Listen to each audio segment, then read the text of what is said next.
cidades subterrâneas e mitologia espalhada pelo mundo e talvez o subconsciente total de Carl Jung. Esses vão ser os temas abordados neste podcast.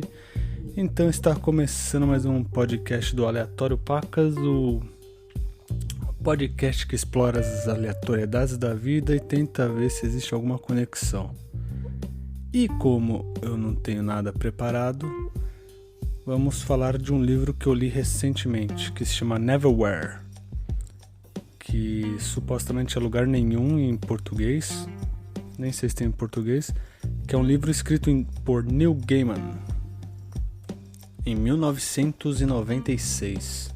Basicamente, a história do livro é uma menina de Londres de Baixo está sendo perseguida e ela tenta saber por que ela foi perseguida e por que ela está sendo perseguida e por que este perseguidor matou a família dela.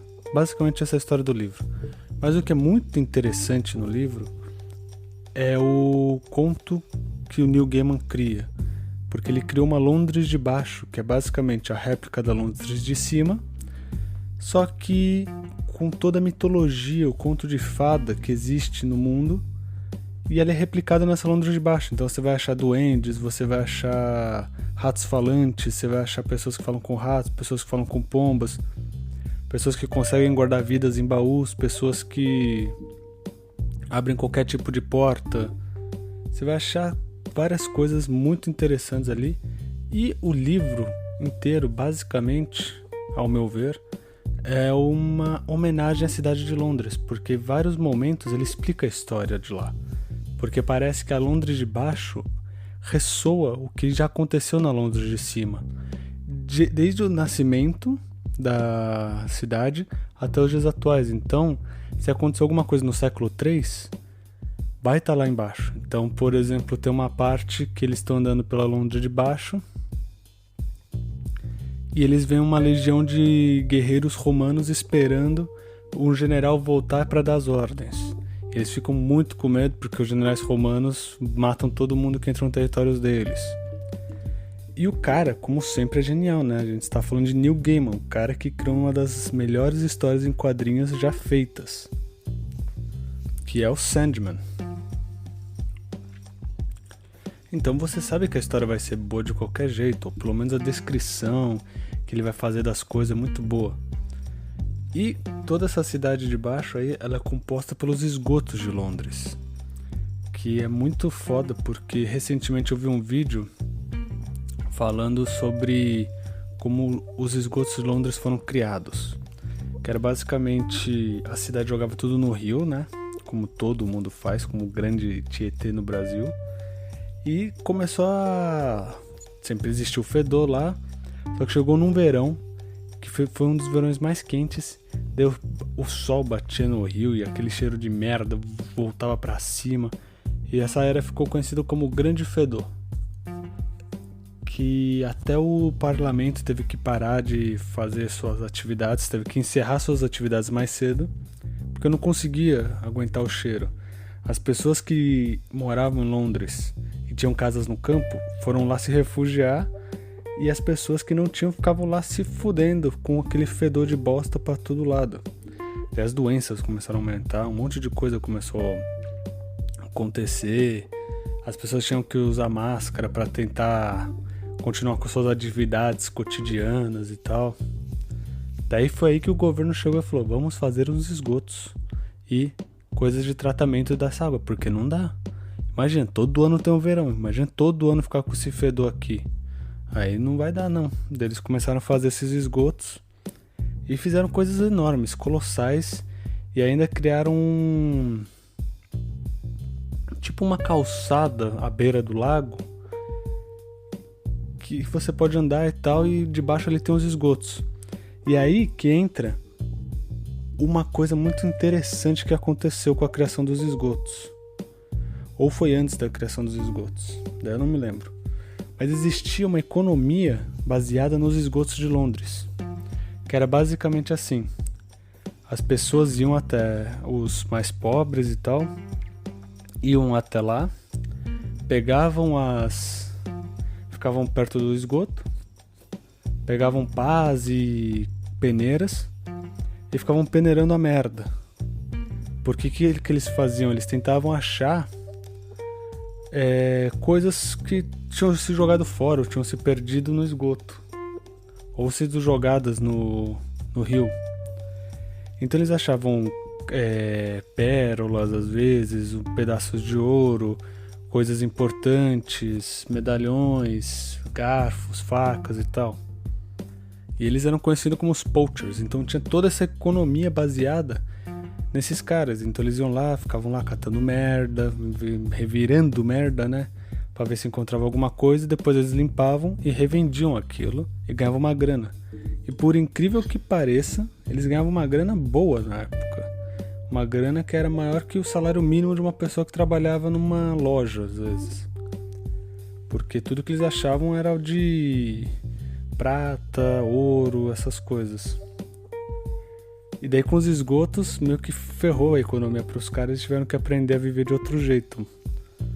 Ou então depois que melhoraram os esgotos. Só que olha como o ser humano é incrível, ele é capaz de achar uma economia até nos esgotos. Os caras falaram, porra, tem isso, às vezes eu acho uma merdinha ali qualquer, consigo vender aquilo, consigo comprar uma comidinha e já era. Vou fazer disso minha profissão. E faziam, tranquilo. Esse lance de viver do esgoto, viver no esgoto, ter uma vida inteligente no esgoto não é uma coisa meio nova, né? A gente já tem isso com as Tartarugas Mutantes Ninjas, onde as tartarugas lá junto com os mestres Splinter, elas dominam lá o esgoto e fazem as coisas dela, fazem de lá sua casa e tal. Que é muito louco, né? Imagina o cara fazendo esse gibi, o que ele pensou. Não tem muito sentido o Tartarugas Mutantes Ninja, a não ser o fato de ser muito da hora tartarugas dando porrada nos outros, porque não faz o menor sentido. Mas a gente pode traçar um ponto aí. Existe uma cidade subterrânea em Nova York, que é a cidade dos esgotos também. E essa cidade dos esgotos, você vê que a Inglaterra influenciou os Estados Unidos em muita coisa, né? Porque os Estados Unidos era uma colônia. Mas até nos esgotos, quando os Estados Unidos não eram colônia, influenciaram. Ou vice-versa. Você vê que a anglo-saxão pensamento, uma sincronia de pensamento. É o subconsciente do Carl Jung. Consciente coletivo. Onde os dois tiveram basicamente a mesma ideia e exploraram ela. Então tem uma cidade subterrânea uma cidade subterrânea de esgotos em Nova York, e tem uma cidade subterrânea de esgotos nesse lugar também, em Londres. Muito foda. E lá, né, obviamente que o Tartarugas Mutantes Ninja dão um pau em todo mundo, né, eles são o Batman do submundo, o Batman dos esgotos, dão uma porrada em todo mundo que tenta foder eles, ou Nova York, se meta com a pizza deles. Mas uma das coisas que me chamou a atenção enquanto eu li o livro do Neil Gaiman é que existe uma personagem chamada A Caçadora. E ela é super famosa e conhecida como a melhor caçadora e guarda-costas de toda a Cidade Baixa. Não só a Cidade Baixa de Londres, mas como a Cidade Baixa da Alemanha, como a Cidade Baixa de Praga e por aí vai. E ela começou a meio que descrever o objetivo dela de vida, que é basicamente, bom, eu fui a pessoa que foi até Berlim e acabou com a praga de ursos e matei o urso rei que estava lá, que todo mundo temia. A mesma coisa em Praga, que ela matou, acho que um morcego gigante, eu não lembro quais. Daí eu queria fazer um exercício de imaginação, porque toda a cidade que ela descreveu tinha um bicho característico. Então, em Nova York tinha aquela lenda do jacaré que foi jogado, pegou radiação e ficou gigante e domina os esgotos, matando todo mundo que invade lá. Essa é uma lenda que o Neil Gaiman explora no livro dele, e a caçadora matou esse jacaré. A mesma coisa na cidade de Berlim. Ela foi até Berlim, na Cidade Baixa, e matou o urso, porque o urso, pelo que parece, é muito comum lá em Berlim. Daí eu vou fazer um exercício de imaginação. Qual seria o bicho do Brasil? Qual seria o bicho no esgoto do Brasil? Porque na Inglaterra é um porco gigante, é tipo um javali, que é o que eles mais matavam ali, pelo que parece. Na Alemanha é o urso, no Nova York é o jacaré. No Brasil, o que poderia ser o bicho assustador? E o que ele faria para assustar as pessoas? Porque, porra, é um bicho bem brasileiro, uma anta, só que a anta, ela é um bicho fofinho, você vê ela é gordinha, meio desajeitada, meio vegetariana, não exerce nenhuma agressividade. Você olha pra ela e fala assim, esse bicho daí não vai me atacar. Se bem que eu nunca tive de frente com uma anta pra saber se ela é agressiva ou não, ou me ataca. Vamos ver aqui na internet, né? Antas são agressivas. Vamos ver se as antas são agressivas. Bom, achei aqui uma matéria que nos explica que a anta brasileira é um parente do rinoceronte. Você vê que aqui também é cultura, né? Aqui a matéria. A anta brasileira é um mamífero que se parece com um porco selvagem com focinho de tamanduá. Você vê que rolou uma orgia, né? O porco selvagem da Inglaterra veio até aqui e fez certas coisas com o tamanduá e na sua anta. No entanto, as antas estão mais relacionadas com rinocerontes e cavalos. Caralho, como assim? A anta brasileira pode ser encontrada principalmente no Brasil e em grande parte nas florestas tropicais. Ela habita o norte da Argentina até a Venezuela. Vamos para o que interessa aqui. Bom, vamos para o que interessa aqui, que é: a anta brasileira é tipicamente solitária e, apesar de não ser exclusivamente noturna, costuma se refugiar na floresta durante o dia e sair para se alimentar à noite. Elas são frequentemente avistadas em pares durante o acasalamento e quando as fêmeas viajam com seus filhotes. As antas brasileiras têm uma visão limitada, mas têm uma forte percepção olfativa. Então pode ser um belo rival. Vamos ver aqui. Embora sejam tímidas, são agressivas quando competem para acasalar ou defender territórios. Puta, é isso então. Elas podem produzir vários sons para expressar medo, angústia ou dor. Além disso, podem usar vários ruídos na época de acasalamento. Vamos ver. A alimentação de uma anta. A anta sai à noite em busca de comida. Ela come frutas, folhas e outras matérias vegetais. As plantas forrageiras preferidas são os mombins, um pequeno arbusto. Elas são frugívoras. Caralho, eu não sei falar português, aí complica. Além dos humanos, o principal predador da anta é a onça, embora ela seja surpreendida pelos crocodilos. Puta, então imagina se tem uma... a anta é a nossa representante da São Paulo de Baixo, porque eu sei que tem anta lá no Rio Tietê, então...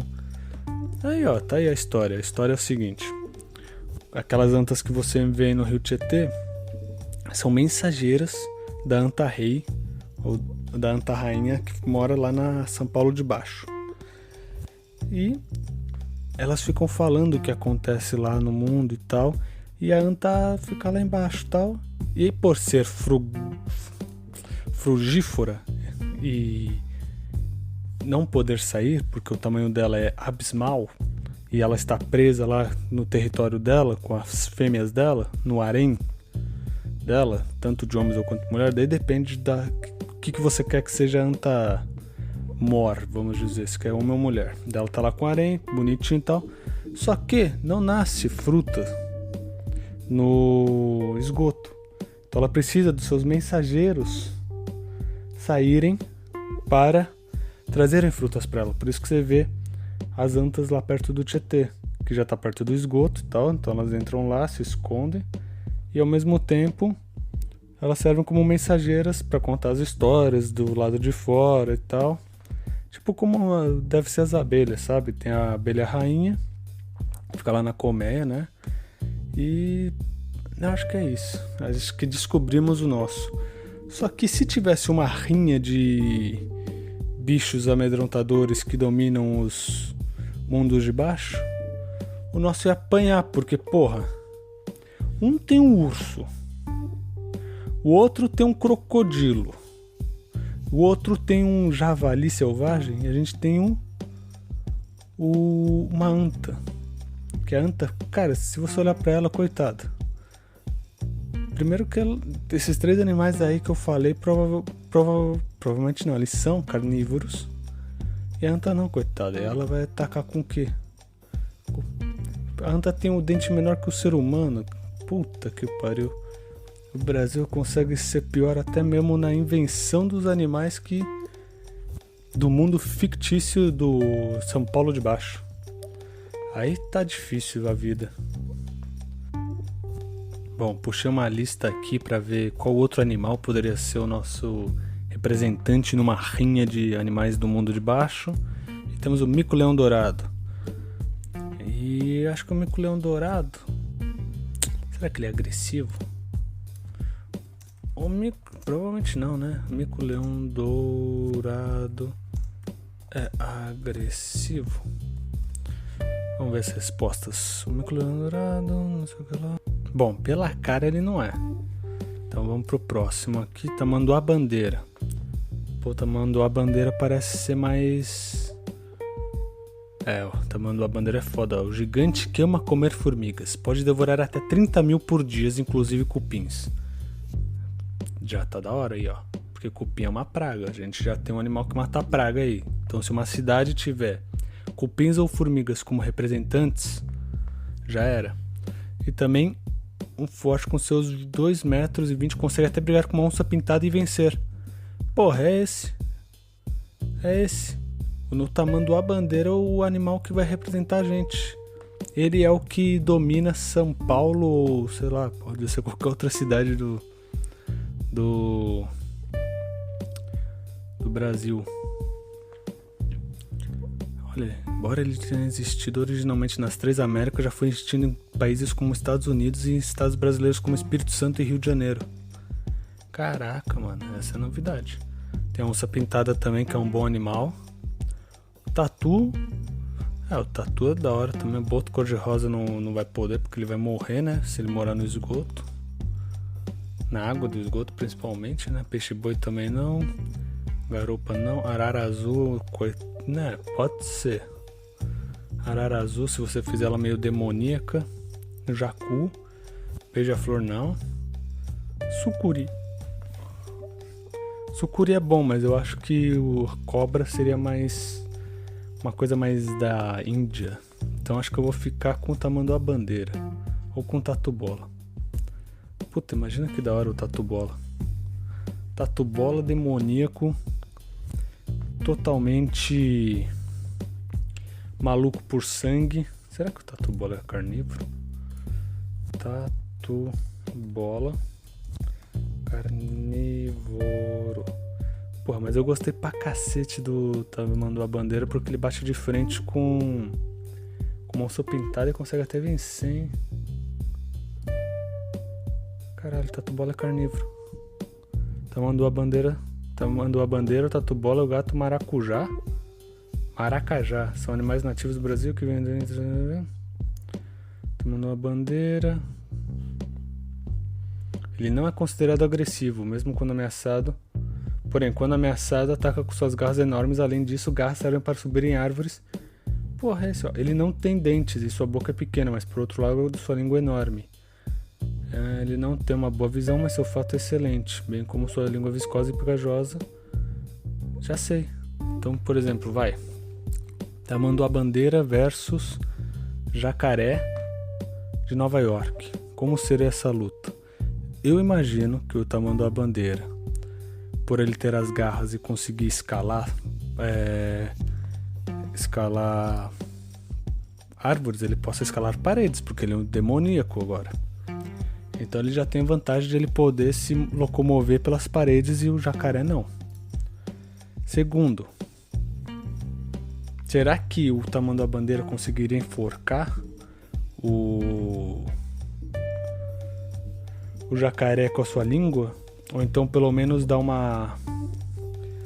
Tipo, quando o jacaré estiver se movimentando, ele dá uma lambida assim no chão, e como é pegajoso, o jacaré fica preso, ó, daí o Tamanduá-Bandeira vai com suas garras e começa a destroçar o jacaré, o alligator, o de Nova York. Porra, mano, tô gostando dessa ideia, já consigo imaginar direitinho. Outra luta também contra o urso. O urso tá lá, sim, pra dar aquele abraço.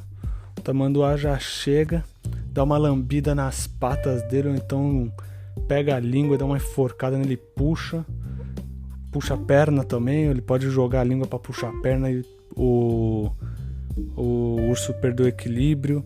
Daí ela chega lá, ele já com as garras e dá uma paulada.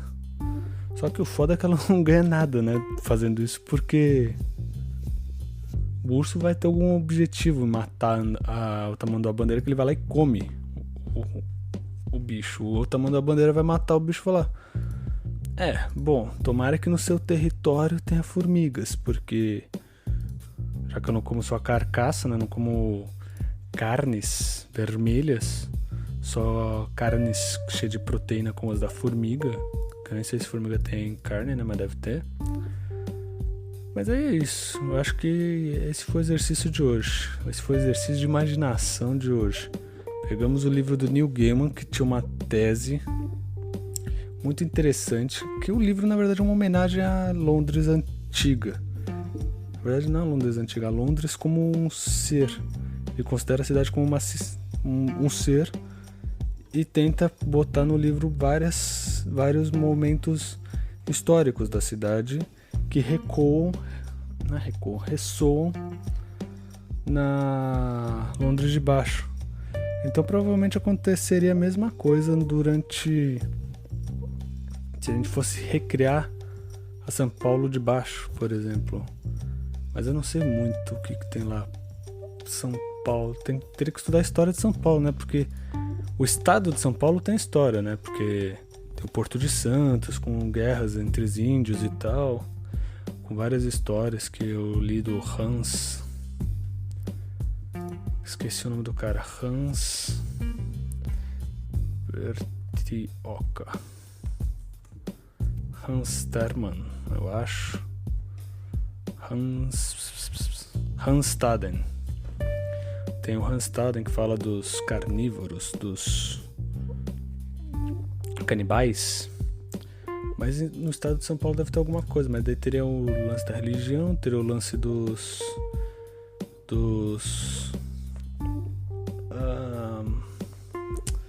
das fazendas. Será que tinha muita guerra durante o período da fase? Você vê como a educação brasileira é uma bosta. Eu não sei porra nenhuma da cidade que eu cresci e passei 18 anos. Eu só sei que ela foi fundada por um bando de padre, virou uma fazenda, várias fazendas, né? Que a Paulista era um fazendeirão enorme, né? Várias fazendas enormes ali, sendo que se você for explorar as casas antigas, elas eram fazendas. São Paulo era um estado muito ligado à agricultura e à pecuária, porque ali nasce tudo. E o Nordeste era mais focado na economia estatal, mais ligado a essas coisas que envolviam um império português, que depois foi pro Rio de Janeiro e tal, e por aí vai. Mas puta, mano, eu gostei dessa história, achei uma história interessante, essa de São Paulo de Baixo. Eu gostaria de escrever essa história, mas infelizmente eu não tenho esse dom. Talvez uma historinha curta, uma novelinha, algo bem curtinho pra ver, mas daí teria que sentar, escrever, trabalhar e pesquisar. Bom, E depois dessa maravilhosa luta que nós tivemos e nossa viagem incrível pela minha mente, que eu não sei se fez sentido, porque eu não vou ouvir, como sempre eu só chego aqui, vou falando e tento fazer de um jeito coerente partindo da minha mente, porque desde que eu comecei a fazer esse podcast eu descobri que minha mente é aquele negócio que os Budas falam, né? The Wandering Monkey, é o macaco que fica pulando de galho em galho sem concentração nenhuma. E porra, mano, podcast é um exercício do caralho, porque eu sou preguiçoso, né? Tenho preguiça de pegar, editar, fazer bonitinho, fazer um roteiro e tal. Eu pego um tema e vou falando e discursando sobre esse tema e vejo até onde ele vai. E tem que ficar pelo menos 20 minutos falando do negócio. E é difícil, porque ou fica repetitivo, ou eu fico pulando e voltando, pulando e voltando, pulando e voltando, pulando e voltando. Só que daí eu tô querendo trabalhar nisso, porque se eu conseguir fazer isso no podcast, de pegar um ponto, começar e ir decorrendo ele de uma forma coerente e improvisada durante 20 minutos, putz, você consegue fazer qualquer coisa, eu acho. Bom, e ficamos por aqui. Eu acho que esse é o final do podcast. Eu recomendo que todos leiam Neil Gaiman, qualquer coisa dele é maravilhosa, pelo menos que eu li até hoje. Já li o Sandman, que é uma obra-prima de arte e de conto, de como contar uma história, né? Neverwhere, que eu acho que é lugar nenhum em português. Tem o Graveyard Book, que é o livro do cemitério, que é uma reimaginação de como se fosse o Tarzan, uma repaginada no conto do Tarzan. E acho que foram esses que eu li. Bom, e encerramos mais um Aleatório Pacas. E talvez eu comece o próximo podcast pensando nessa rinha de animais aí que eu gostei. Eu gostaria vou pegar aqui, vou fazer uma lista de quais animais participariam da rinha, qual representaria cada país e só ver qual que ganharia. Eu gostei desse exercício de imaginação. Bom, esse foi o Aleatório Pacas, o podcast das aleatoriedades da vida, do universo e tudo mais. Não falamos muito do Jung, mas se você sacou ali no meio do podcast, eu falei que os Estados Unidos e a Inglaterra têm meio que um consciente coletivo, porque os dois se parecem muito. Então, o que tem os Tartarugas Ninjas lá, tem o outro aqui, um pode ser influenciado pelo outro. Mais ou menos na mesma época tinha essa economia baseada nos esgotos da cidade, por aí vai. Mas esse é assunto para outro dia. E, bom, falou. É isso aí.